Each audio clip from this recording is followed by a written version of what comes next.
The grand hall of Valari Space Station was alive with noise and color.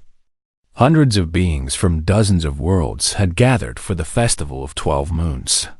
It was the biggest celebration in the Galactic Coalition, a time when all species came together to share food, songs, and the warmth of family. Yun A stood at the entrance and watched the chaos unfold before her. She was a small human woman with dark hair pulled back in a simple braid. Her eyes, brown and tired, scanned the massive hall. Everywhere she looked, she saw families. Groups of beings huddled together, touching, laughing, sharing plates of strange and wonderful foods. The Karathi dominated the celebration. They were tall creatures, standing almost 7 feet high, covered in soft gray and brown fur. Each one had 4 arms and large ears that moved with their emotions. Right now, those ears were perked up with joy as they groomed each other and sang their deep, rumbling songs. Yuna took a deep breath and walked inside. She carried a small container in her hands. Inside were rice cakes she had made herself in her tiny station quarters. It had taken her 3 tries to get them right. The recipe was her grandmother's, passed down through 4 generations of her family. Now Yuna was the only one left to make them. 8 months ago, she had transferred to Valari Station. She told everyone it was for the research opportunity. The station had the best xenobiology labs in the sector. But that was only half the truth. The real reason was simpler and sadder. There was nothing left for her on Earth. The Terran colony collapse had taken everything. Her parents, her brother, her home. Everyone and everything she had ever loved was gone. So she ran. She ran as far as she could, all the way to the edge of known space. Yuna found an empty table in the corner of the hall. It was far from the main celebration, tucked away where the lights were dimmer and the noise was softer. She set down her container of rice cakes and pulled out her datapad. If she looked busy, maybe no one would notice she was alone. Around her, the festival continued. A group of Villani, small blue beings with webbed fingers, performed a water dance in the center of the hall. Their movements made the floating water droplets spin and twist into beautiful shapes. The crowd cheered and clapped. At the table next to Yuna, a Karathi family was having a loud argument about the best way to prepare festival meat. The father insisted on raw preparation, while the mother wanted it flame-seared. Their 3 cubs watched with wide eyes, clearly hoping both methods would be used so they could eat twice as much. Yuna looked away. She tried to focus on her datapad, but the words on the screen blurred together. She was not reading. She was pretending to read. There was a difference. The truth was, she had nowhere else to be. Her quarters were empty and cold. Her lab was locked for the festival, and she had no one to celebrate with. She had received exactly 0 invitations to join any group or family for the feast. This was not surprising. She had kept to herself since arriving. She worked. She ate alone. She slept. She worked again. It was easier that way. Easier than making friends and risking the pain of losing them. But tonight, surrounded by so much warmth and connection, the loneliness hit her harder than usual. She opened her container and ate one of her rice cakes. It tasted like home. It tasted like her grandmother's kitchen on a winter morning. It tasted like everything she had lost. Yuna blinked rapidly and looked up at the ceiling. She would not cry. Not here. Not in front of all these strangers. Across the hall, the Karathi family had resolved their meat dispute. Both methods would be used. The cubs cheered and bounced on their seats, their 4 arms waving with excitement. The smallest one, a little female with golden fur and enormous amber eyes, kept looking around the hall with curiosity. She was clearly too young to sit still for long. The cub's name was Miru, though Yuna did not know this yet. Miru was 4 years old in human terms, and she had never seen a human before. The strange creature sitting alone in the corner fascinated her. It had no fur. It had only 2 arms. And it looked so sad. Miru tugged on her mother's arm. "Mama, look." "What is that?" Her mother, a dignified elder named Soma, glanced toward the corner. "That is a human, little one. They come from a planet called Earth." "Why is she alone?" Miru asked. "Where is her pack?" Soma's ears twitched. She had noticed the human's isolation too, but had been too polite to stare. "I do not know, Miru. Perhaps her pack is elsewhere." "But it's the festival," Miru said, her small voice full of confusion. "Everyone should be with their pack for the festival." Miru's older sister, Tika, leaned over to look. She was 8 years old, with darker fur and a serious expression. "Maybe humans don't have packs. Maybe they like being alone." "That's silly," Miru said. "Nobody likes being alone." Their brother, Baro, 6 years old and already showing signs of the protective nature he would carry into adulthood, frowned at the human. "She looks cold. Humans don't have fur. How do they stay warm without fur?" "They wear extra skins," Tika said, showing off her knowledge. "I learned it in school." "That's weird," Baro said. "You're weird," Tika replied. "Both of you are weird," Miru announced, and then she slid off her seat. "Miru, where are you going?" Soma called, but it was too late. The little cub was already toddling across the hall, her golden fur catching the light, her 4 arms swinging at her sides. Yuna did not notice the approaching cub.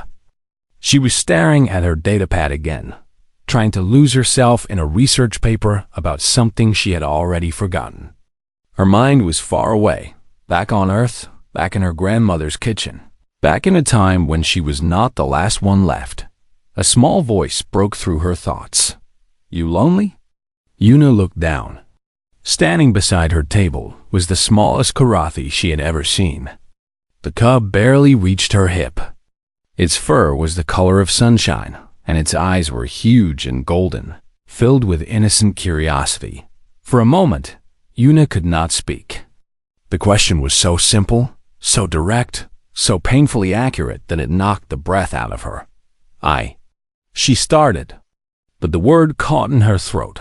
Before she could say anything else, 2 more cubs came rushing over.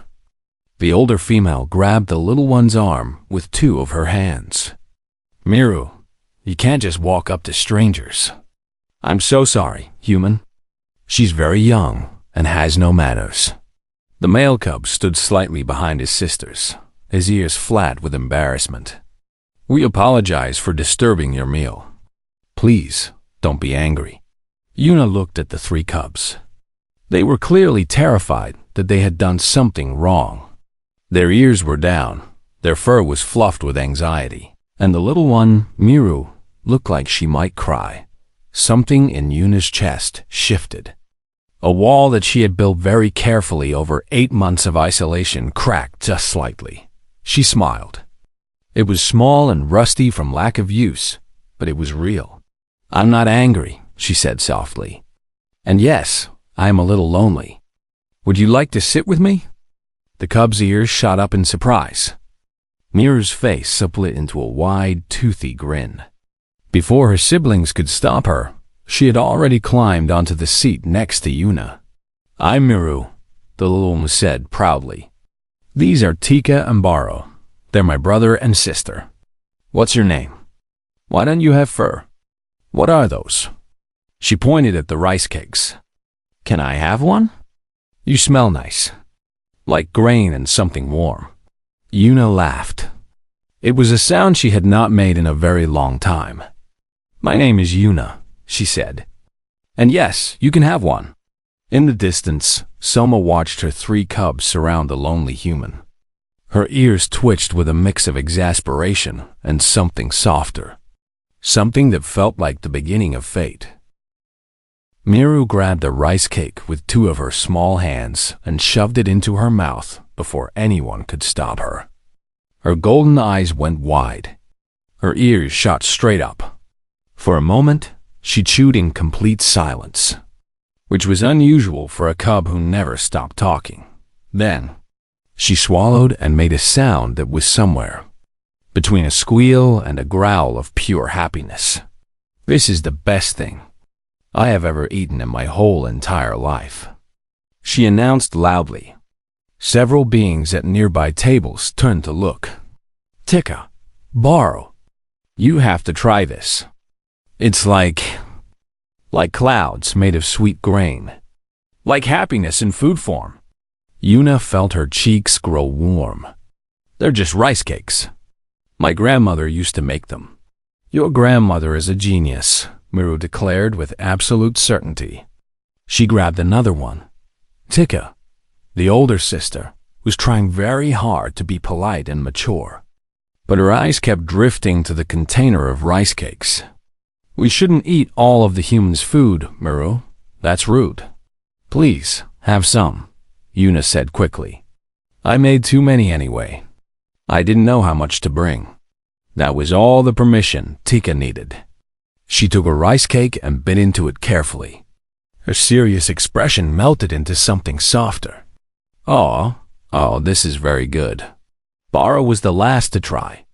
He sniffed the rice cake first, turning it over in his 4 hands, examining it from every angle. Then he took a small bite. His ears twitched. He took a bigger bite. "Acceptable," he said in a gruff voice. But he immediately reached for another one. Yuna watched the 3 cubs devour her grandmother's recipe and felt something strange happening in her chest.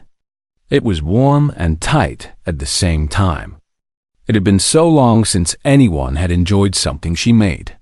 It had been so long since she had shared a meal with anyone at all. "So," Miru said through a mouthful of rice cake, "why don't you have fur?" "Miru, don't talk with food in your mouth," Tika scolded. Miru swallowed dramatically. "Why don't you have fur?" She repeated while Yuna smiled. "Humans don't grow fur like Karathi. We have something called hair, but it only grows on our heads and a few other places.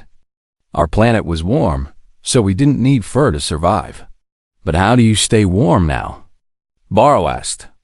He seemed genuinely concerned. "Space stations are cold. You must be freezing all the time." "We wear clothes," Yuna explained. "Layers of fabric that trap heat close to our bodies." "Extra skins," Tika said, nodding wisely. "I told Borrow about this." "That's so strange," Miru said. She reached out with one small paw and touched Yuna's arm. Her fur was soft and warm against Yuna's bare skin. "You feel different, smooth, but still warm." "Miru, you can't just touch people without asking," Tika groaned. "It's okay," Yuna said. "I don't mind." Miru beamed. She kept her paw on Yuna's arm like it was the most natural thing in the world. "What about arms? Why do you only have 2? How do you carry things? How do you hug properly?" "We manage with 2, Yuna said, laughing softly. "We carry fewer things, I suppose. And our hugs work differently." "Show me," Miru demanded. "Miru." Tika and Borrow sat together, but Yuna was already opening her arms. She did not know why. She had not hugged anyone in 8 months. She had not wanted to. But something about this small golden cub with her endless questions and sticky paws made Yuna's walls crumble. Miru climbed into her lap without hesitation and wrapped all 4 of her small arms around Yuna's middle. Her fur was incredibly soft. She smelled like festival spices and something sweet, like honey. Yuna's arms came up and wrapped around the cub. 2 arms. Just 2. But somehow, it was enough. "Your hugs are weird," Miru said, her voice muffled against Yuna's shirt. "But I like them." Yuna's throat tightened. She blinked rapidly. "Thank you." Tika and Borrow watched this exchange with wide eyes. They looked at each other. Some silent sibling communication passed between them. Then, without a word, they both moved closer. Tika sat on the seat beside Yuna and leaned against her shoulder. Baro stood behind the chair, his posture protective, like a tiny guard watching over his pack. "You never said why you're alone," Tika said quietly. "Where is your family?" The question hit Yuna like a physical blow. She held Miru a little tighter and took a slow breath. "My family is gone," she said. Her voice was steady, but barely. "There was an accident on my homeworld. A collapse. Many humans died. My parents and my brother were among them." The cubs went very still. "I'm sorry," Tika whispered. Her ears were flat against her head. "I shouldn't have asked."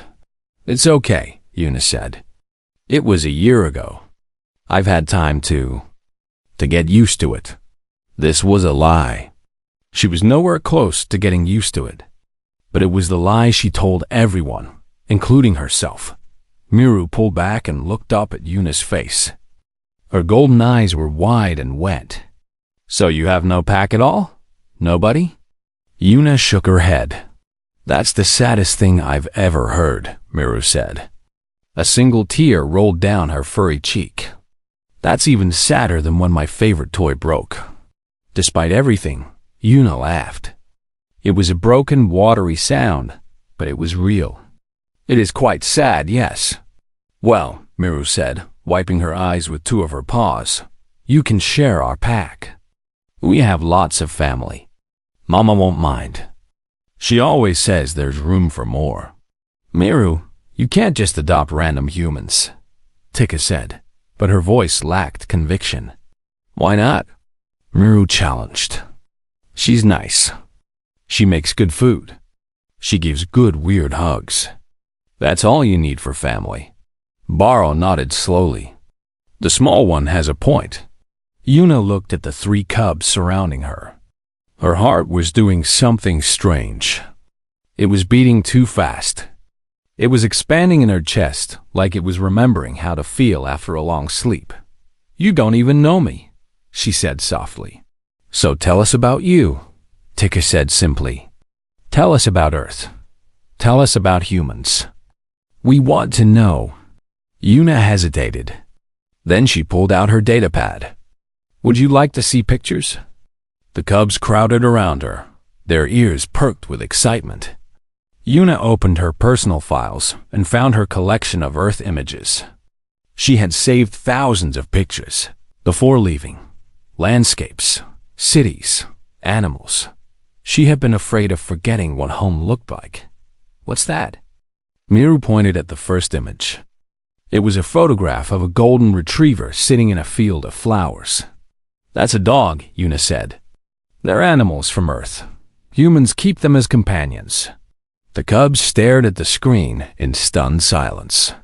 "It looks like a tiny Karathi," Baro whispered. "It has fur," Tika said. Her voice filled with wonder. "And 4 legs. And a tail. Can I pet it?" Miru asked, reaching for the screen. "This is just a picture," Yuna said, smiling. "But yes, on Earth, people pet dogs all the time. They're very friendly. Earth has tiny friendly Karathi," Miru announced to no one in particular. "This is the best day of my life." Yuna scrolled to another picture. This one showed a tabby cat lounging on a windowsill. "And this is a cat," she said. "They're more independent than dogs. They have their own personalities. Some are friendly. Some prefer to be alone." "It's beautiful," Tika breathed. "Look at its eyes. They look like gems." "Do all Earth creatures look like small furry versions of us?" Baro asked. Yuna laughed. "No, we have many different kinds. Look, this is a whale." She showed them a picture of a humpback whale breaching the ocean surface. The cub's jaws dropped. "It's enormous," Tika gasped. "How big is it?" "Some whales are bigger than this entire room," Yuna said. "I want to ride one," Miru declared immediately. "That would be very difficult," Yuna said. "Whales live in the ocean. They breathe air, but they spend most of their time underwater." "Earth is weird," Baro said. "I love it. For the next hour, Yuna showed the cubs picture after picture. She told them about elephants and butterflies, about mountains and forests, about cities that reached toward the sky and oceans that stretched beyond the horizon. The cubs listened with rapt attention, asking questions about everything, demanding to know more. It was the most Yuna had talked since arriving on the station. It was the most alive she had felt in months. When she showed them a picture of snow falling on a quiet village, Miru gasped and grabbed her arm. "Is that frozen water falling from the sky?" "Yes," Yuna said. "We call it snow. It happens when it gets very cold. Do humans play in it?" "Yes. Children build things with it. They have fights with it. They make figures called snowmen." Miru turned to her siblings with fire in her eyes. "We have to go to Earth. We have to play in the frozen sky water. Someday." "Maybe," Tika said dreamily. Yuna looked at the three cubs, their faces bright with wonder and joy, and felt something crack open in her chest. It was painful and sweet at the same time. It was the feeling of a frozen heart beginning to thaw. She did not notice that across the hall, Soma had been watching them the entire time. The elder Karathi's ears were soft, her eyes thoughtful. She had seen her cubs work their magic on the lonely human. She had watched the woman's face transform from hollow sadness to something like hope. Soma nudged her mate, Doran, and nodded toward the corner table. "I think," she said quietly, "our cubs have found something interesting." Doran looked. He saw his three children pressed against a human woman who was showing them pictures of strange earth creatures. He saw the human's eyes, red-rimmed but bright. He saw the way Miru had claimed the woman's lap like it belonged to her. "They've adopted her," he said. "Yes," Soma agreed. "They have. What are you going to do?" Soma smiled. Her ears lifted with warmth. "What else?" "I'm going to introduce myself to our new family member." Soma walked across the hall with the grace of someone who had spent decades commanding respect. Other beings moved out of her way without thinking. Her gray fur was streaked with silver at the temples, and her 4 arms moved with calm purpose. She was an elder of her clan, and it showed in every step. Yuna saw her approaching and felt a flash of fear. She was still holding Miru in her lap. Tika was pressed against her side. Baro stood guard behind her chair. She must look ridiculous to this dignified Karathi mother, a strange, furless alien who had somehow collected all 3 of her cubs. "I am so sorry," Yuna said quickly, starting to untangle herself from the children. "They came over to say hello, and I didn't mean to keep them so long. I'll send them back right away." Soma stopped in front of the table. Her ears twitched once. Then she did something Yuna did not expect. She pulled out a chair and sat down. "There is no need to apologize," Soma said. Her voice was deep and warm, like a rumbling fire. "My cubs chose to come to you. I would like to know why." "Mama?" Miru bounced in Yuna's lap. "This is Yuna. She's a human from Earth. Earth has tiny furry Karathi called dogs, and giant water beasts called whales, and frozen water that falls from the sky. And she makes the best food in the whole galaxy. You have to try it." Soma looked at the container of rice cakes. Only 2 remained. The cubs had eaten the rest. "May I?" She asked Yuna politely. "Please," Yuna said. "They're nothing special. Just something my grandmother taught me to make." Soma took a rice cake and bit into it. She chewed slowly, thoughtfully. Her ears lifted slightly. "This is quite good," she said. "The texture is unusual, but pleasant." "What is it made from?" "Rice," Yuna said. "It's a grain from Earth. Humans have been eating it for thousands of years. You must teach me the recipe sometime." Yuna blinked. Yes, of course. If you want." Soma studied the human with careful eyes. She saw the dark circles under her eyes, the thinness of her frame, the way she held herself like someone expecting to be hurt. She saw the grief that clung to her like a shadow, but she also saw the way Yuna's arms wrapped around Miru with gentle protectiveness. She saw the softness in her eyes when she looked at the cubs. She saw a woman who was desperately lonely, but too afraid to admit it. "My cubs tell me you have no pack," Soma said quietly. Yuna's body stiffened. "No, my family died. On Earth, I'm alone now." "That is a terrible thing," Soma said. There was no pity in her voice, only understanding. The Karathi believe that no being should walk through life without pack. We are not meant to be alone. Neither are you. Humans are different, Yuna said. The words came automatically, the defense she had built over months of isolation. We can survive alone. Survive, perhaps, Soma said. But living is not the same as surviving. Yuna had no response to that. It was too true to argue with. Miru tugged on Yuna's sleeve. "Mama, can Yuna have dinner with us, please? She doesn't have anyone else to eat with." Miru, Tika hissed.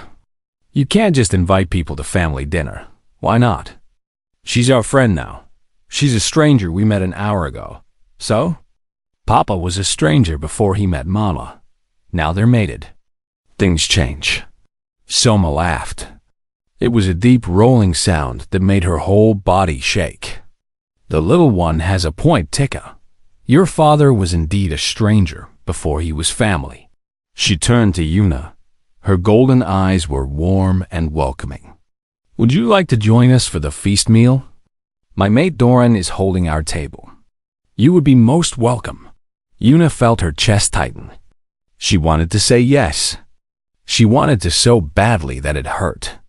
But fear held her back. Fear of getting close. Fear of caring. Fear of losing people again. "I don't want to intrude," she said weakly. "You would not be intruding," Soma said firmly. "You would be accepting an invitation. There is a difference. Please, Yuna." Miru looked up at her with those enormous golden eyes. "Please come eat with us. I want to show you all our food.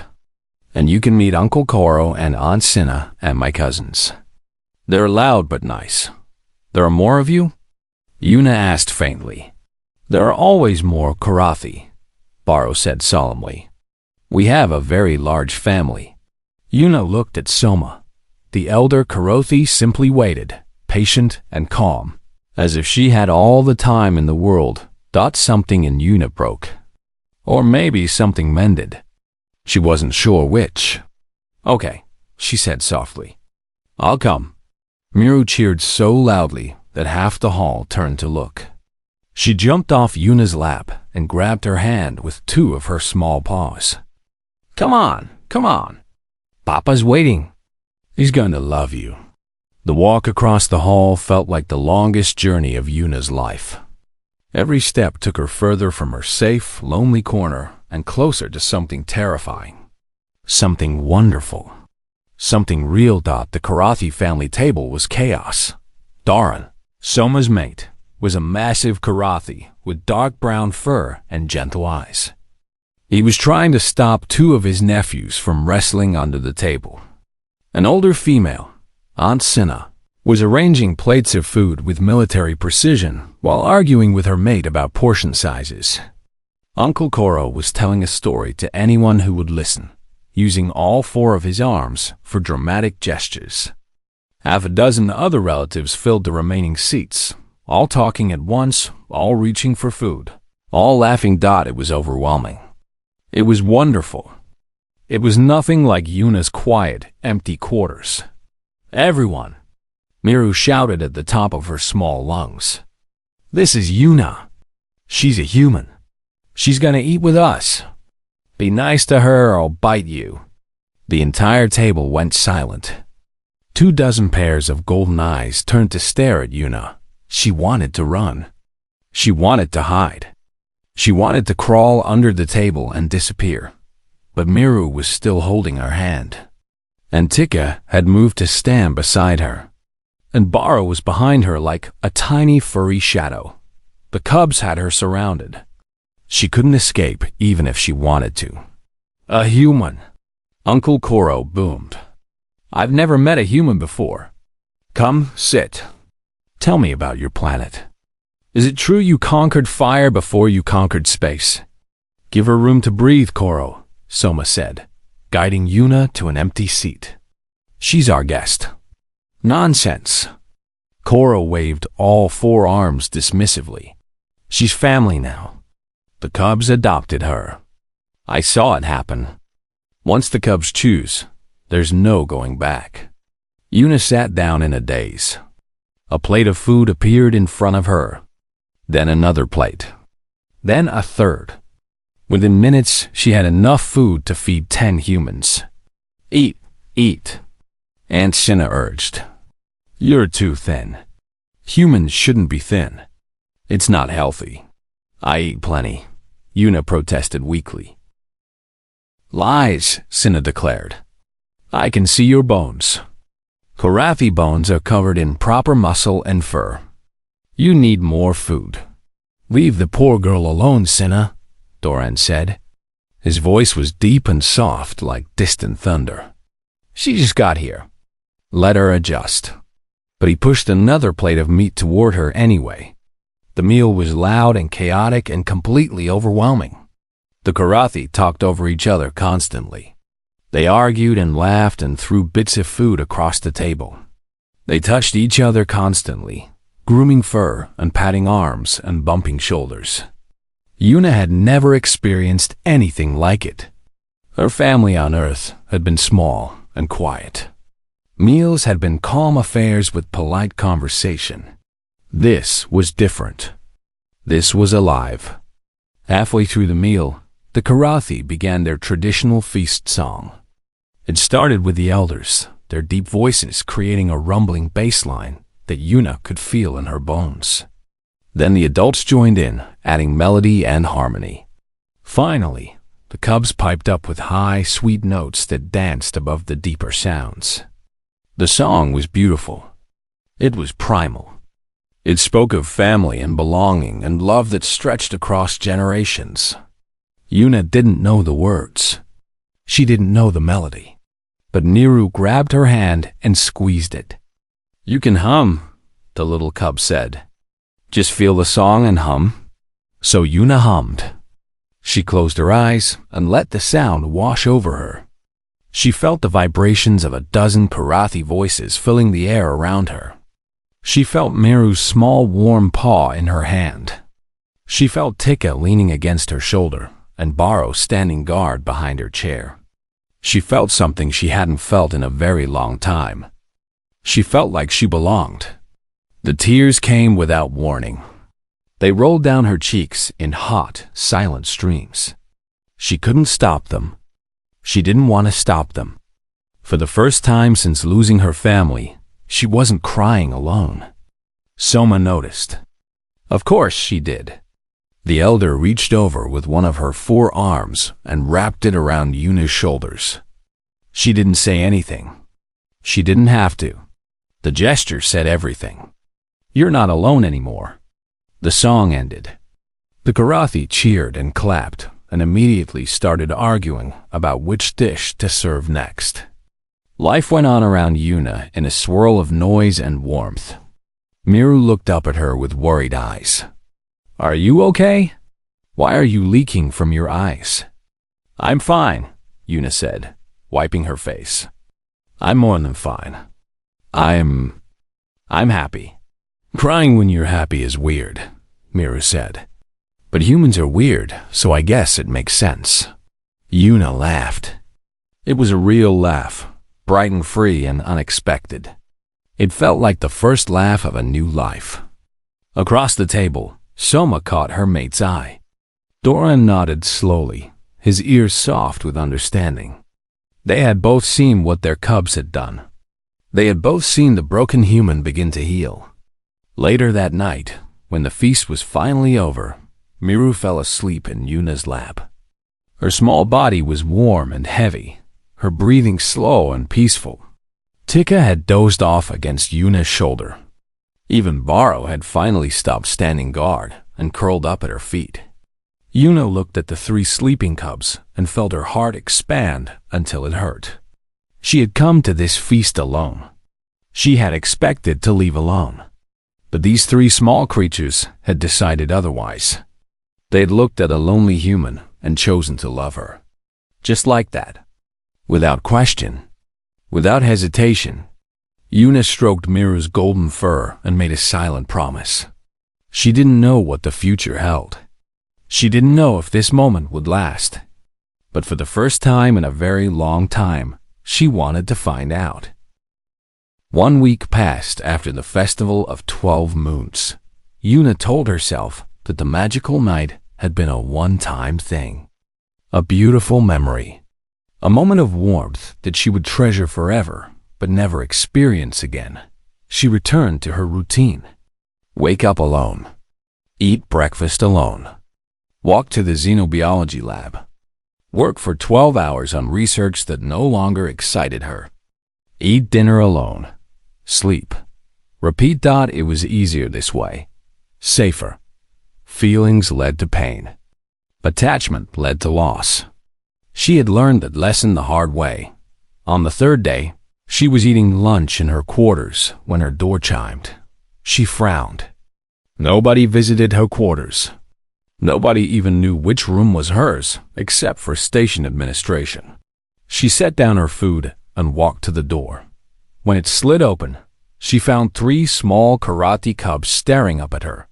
"We brought you lunch," Miru announced, holding up a container with all 4 of her arms. "Mama made extra. She said you probably forgot to eat." Yuna stared at them. "How did you find my quarters?" "We asked the station computer," Tika said calmly. "It wasn't hard." "I helped," Baro added. "I know how to use the computer now. But why?" Miru tilted her head like the question didn't make sense. "Because you're our friend. Friends bring each other food. Can we come in?" Yuna stepped aside automatically. The 3 cubs rushed into her quarters and immediately began exploring. Miru climbed onto her bed. Tika examined her bookshelf. Baro checked the corners, like he was securing the room against threats. "Your home is very small," Miru said, bouncing on the bed. "And empty. Where are all your things?" "I don't have many things," Yuna said. "I left most of my belongings on Earth." "That's sad. You need more things. Pretty things. Soft things." Miru looked around critically. "You need fur blankets. And pictures. And maybe a tiny dog. I don't think the station allows pets. Then we'll visit you instead.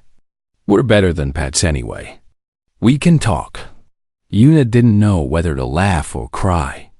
She settled for sitting down at her small table while the cubs made themselves at home. They stayed for 2 hours.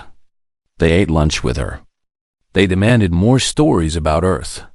They taught her 3 words in karate, which she pronounced so badly that Miru fell off the bed laughing. When they finally left, Yuna's quarters felt emptier than before, but also different. Warmer somehow. Like the cubs had left a piece of themselves behind. The visits continued. Every day, without fail, the cubs found her. They appeared at her lab during her lunch break. They waited outside her quarters in the evening. They dragged her to family dinners at least 3 times a week, ignoring her protest that she didn't want to impose. "You're not imposing," Tika would say firmly. "You're being invited. There's a difference." "Mama says you're too thin," Baro would add. "She worries about you. Just come eat with us," Miru would demand, grabbing Yuna's hand. "Please, I saved you a seat. It's the good seat next to me." Yuna stopped fighting it. She didn't have the energy. And secretly, deep in a part of herself, she was afraid to acknowledge. She didn't want to fight it. The family dinners became a fixture in her life. She learned everyone's names. Uncle Koro, who told stories that grew more exaggerated with each telling. Aunt Cinna, who showed love through food and criticism. Cousins Paiko and Toma, who had finally stopped wrestling under the table Doran, the gentle giant who spoke little but noticed everything, and Soma. Always. Soma, the elder who watched over Yuna with knowing eyes, who never asked intrusive questions, who simply made space for her at the table like she had always belonged there. 2 weeks after the festival, Yuna finally asked the question that had been burning in her chest. They were sitting in Soma's family quarters after dinner. The cubs had gone to their room to play. Doran was cleaning dishes. Yuna and Soma sat together in comfortable silence, drinking a warm Karathi tea that tasted like cinnamon and honey. Why? Yuna asked softly. Why does your family keep including me? I'm not Karathi. I'm not from your clan. I'm just a stranger your cubs talk to at a party. Soma's ears twitched. She set down her teacup with deliberate care. Let me tell you something about Karathi cubs, she said. They are not like adult Karathi. Adults have learned to be cautious. We have learned to judge and evaluate and protect ourselves from hurt. Cubs have not learned these lessons yet. They see the world as it is, not as adults fear it might be. She turned to face Yuna fully. Her golden eyes were warm and serious. When my cubs saw you sitting alone at the feast, they did not see a stranger. They did not see a different species. They saw a person who was lonely and sad. They saw someone who needed a pack. And they decided to give you one. But I didn't ask for that, Yuna whispered. No, you didn't. But they gave it anyway. Because that is what cubs do. They love without conditions. They offer without expecting anything in return. Soma paused. In Karathi culture, when cubs choose, the choice is sacred. They have chosen you, Yuna. That means you are family now. This is not negotiable. Yuna's hands trembled around her teacup. I'm afraid, she admitted. Everyone I loved is gone. What if I get attached and lose you too? Then you will grieve, Soma said simply. And we will grieve with you. But grief is not a reason to refuse love. If anything, it is a reason to embrace it. The pain of loss only proves that the love was real. She reached out with one of her forearms and covered Yuna's hand with her paw. I cannot promise you forever. No one can. But I can promise you now. Right now, you have a family that wants you. Right now, you have 3 cubs who adore you. Right now, you are not alone. Is that not worth something? Yuna's vision blurred with tears. Yes, she managed. It's worth everything. 3 days later, Soma came to Yuna's quarters with a formal invitation. The cubs have requested an official ceremony, she said. Her ears were lifted with amusement. They want to do the binding of warmth. Do you know what that is? Yuna shook her head. It is a Karathi adoption ritual. The new pack member is wrapped in a ceremonial blanket woven by the whole family. Then the cubs who chose the adoption speak their reasons aloud. It is usually done for orphan cubs who are taken in by new families, but Soma smiled. The little ones have decided it applies to lonely humans as well. They want to officially adopt me? Yuna's voice cracked. They have wanted this since the first night. They have simply been waiting for you to be ready. Soma paused. Are you ready? Yuna thought about her empty quarters, her silent meals, a routine of survival without living.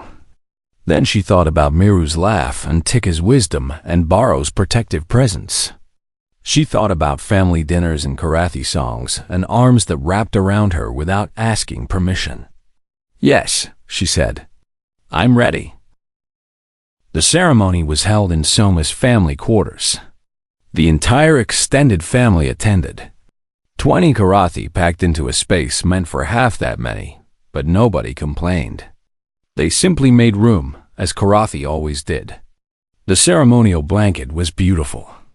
It was woven from soft gray and golden fibers, with intricate patterns that represented the clan's history. Each member of the family had contributed a strand. Even the smallest cousins had added their threads.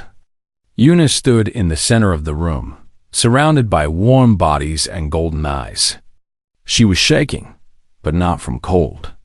She was terrified and hopeful and overwhelmed and grateful, all at once. Soma wrapped the blanket around her shoulders.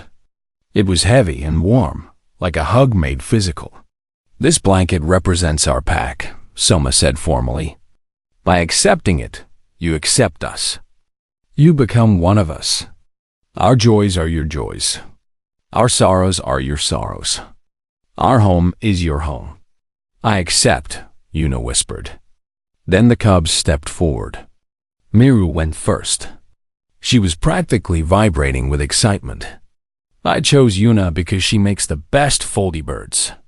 She taught me how to fold paper into animals.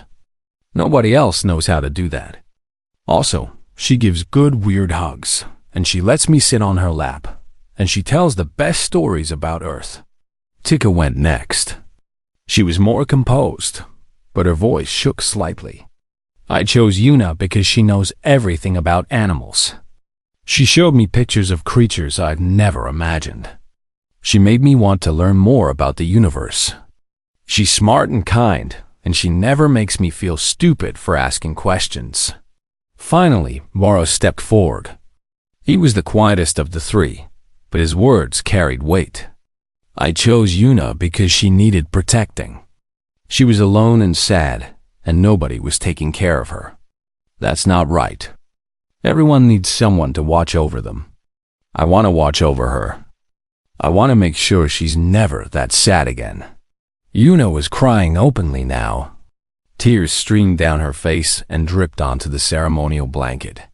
She didn't try to stop them. The family began their song. This time, Yuna knew the melody. She had learned it over the past weeks, practicing in secret, preparing for this moment. Her voice was thin and human and imperfect, but she sang anyway. The Karathi voices surrounded her, wrapped around her, lifted her up. She was part of the song now, part of the family, part of something bigger than herself. When the song ended, Miru threw herself into Yuna's arms. Tika and Baro followed. Then the rest of the family joined in, until Yuna was buried under a pile of warm fur and four-armed hugs. She couldn't breathe. She didn't care. "Welcome home," Soma said, her voice thick with emotion. "Welcome to the family, Yuna of Clan Soma." That night, Yuna slept in the family quarters. Miru insisted on sharing her bed. The little cub curled against Yuna's side, all four arms wrapped around her middle, her small body warm and soft. "Yuna?" Miru whispered in the darkness. "Yes? Are you still sad?" Yuna thought about it. The grief was still there. It would always be there. Her parents, her brother, her home on Earth. Those losses would never heal completely. But the grief wasn't alone anymore. It was surrounded by new love, new family, new hope. "A little bit," she admitted. "But mostly I'm happy." "Good," Miru said sleepily. "Sad is okay sometimes, but you should be mostly happy. That's what family is for." Within minutes, the cub was asleep. Her soft snores filled the room. Yuna stared at the ceiling and smiled. For the first time in over a year, she was looking forward to tomorrow. 1 year had passed since the night that changed everything. The Festival of 12 Moons had returned to Valari Station.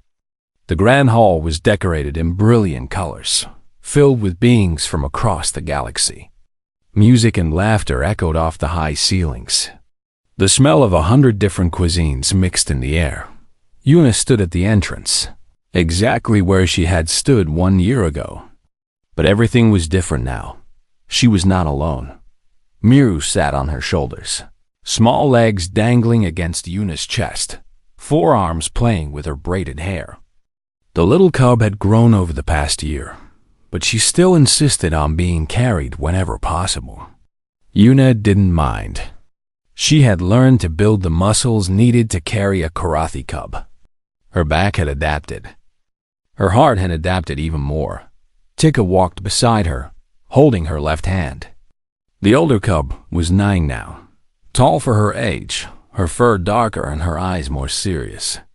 She was reading a book about human biology that Yuna had given her. She looked up only to navigate obstacles, then returned to her pages. "Did you know," Tika said without looking away from her book, "that humans can run for hours without stopping? Your bodies are designed for long-distance hunting. That's terrifying." "We call it persistence hunting," Yuna said. "Our ancestors would chase prey until it collapsed from exhaustion. Like I said, terrifying, also impressive." Baro walked behind them, carrying a massive platter of rice cakes. He was 7 now, and his protective instincts had only grown stronger. He scanned the crowd constantly, watching for threats, making sure his family had a clear path through the hall. "You made too many again," he told Yuna. "The platter is heavy." "You'll survive," Yuna said with a smile. "And nothing is too many. Uncle Koro eats half of them by himself." "That's true. He has no self-control." Behind them came the rest of the family. Soma and Doran walked arm in arm, all 4 of their arms intertwined in the Karathi gesture of deep bonding.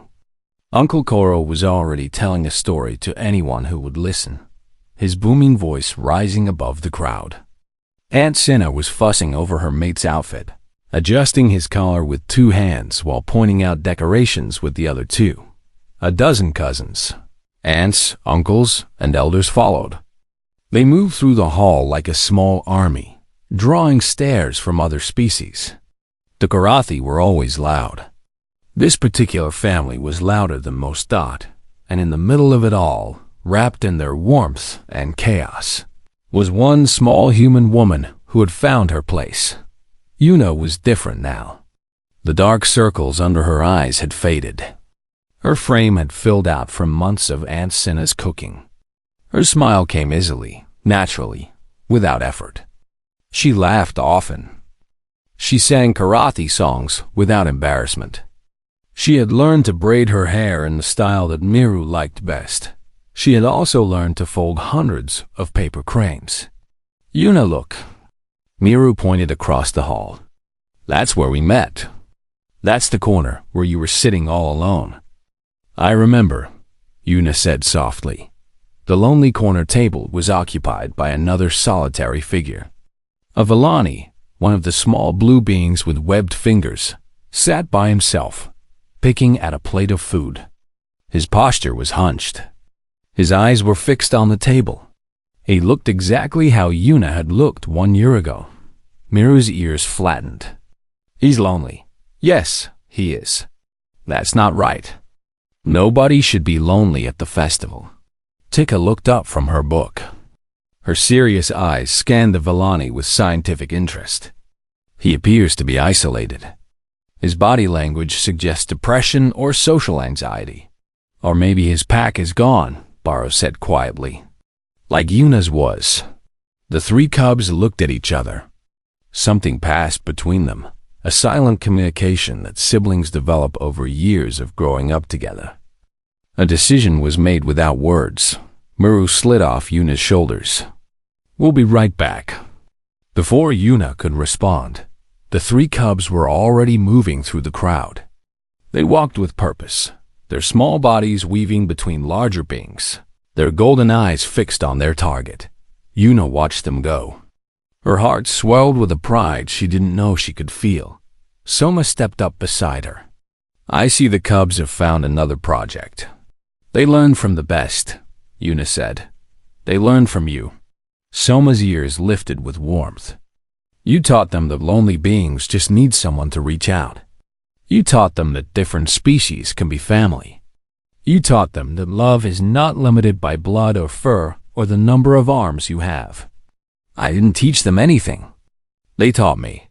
Soma made a sound that was half laugh, half purr. "Perhaps you taught each other."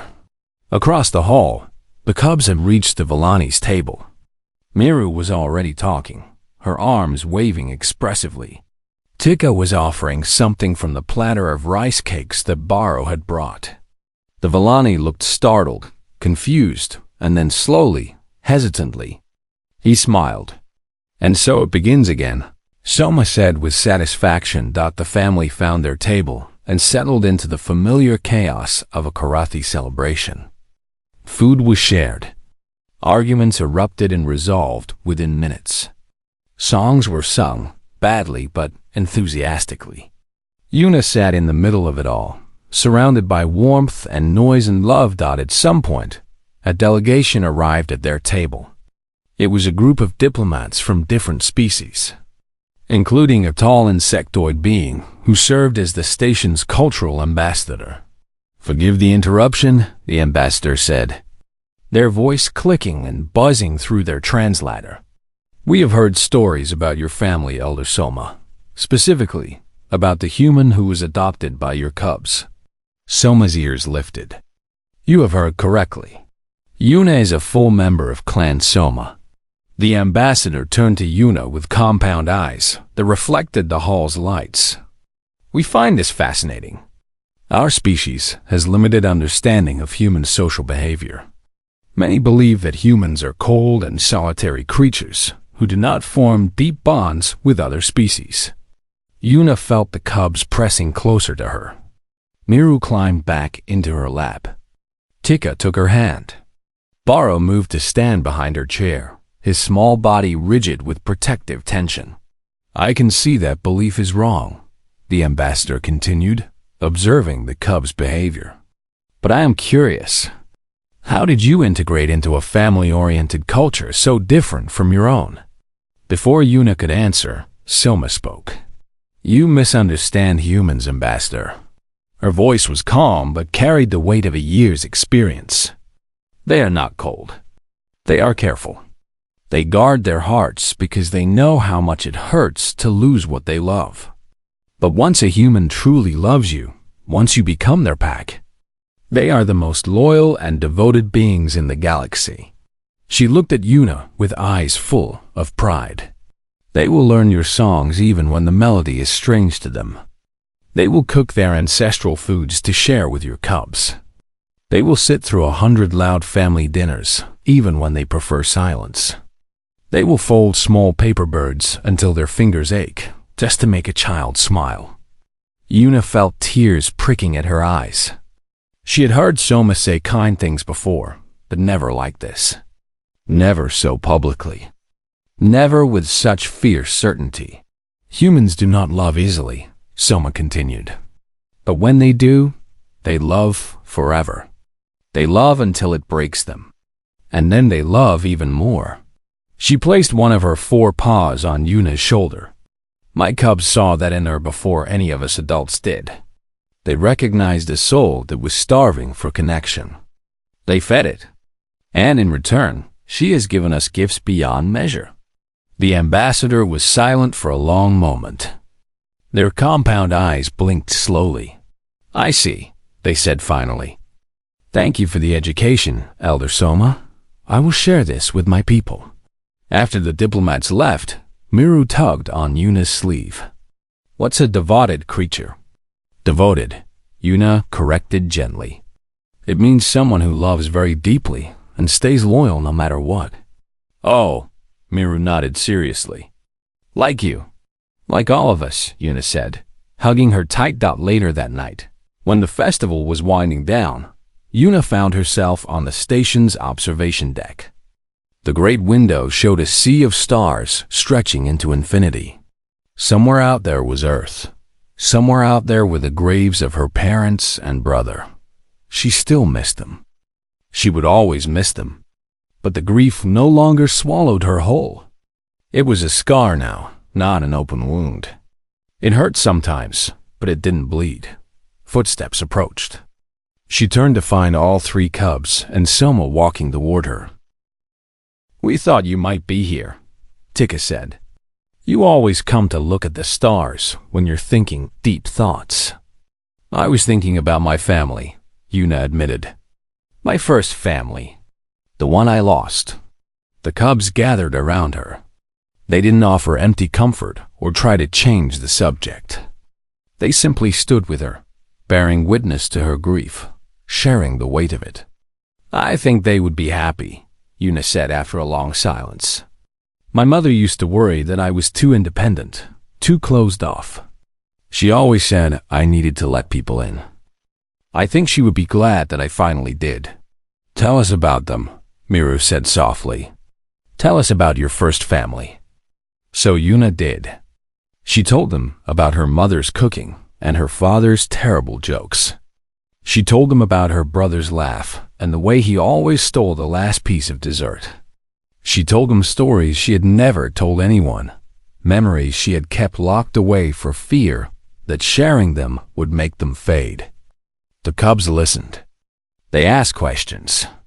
They laughed at the funny parts and fell quiet at the sad ones. When Yuna finished, Miru hugged her middle with all 4 arms. Your first family sounds wonderful, the little cub said. I'm sad I never met them.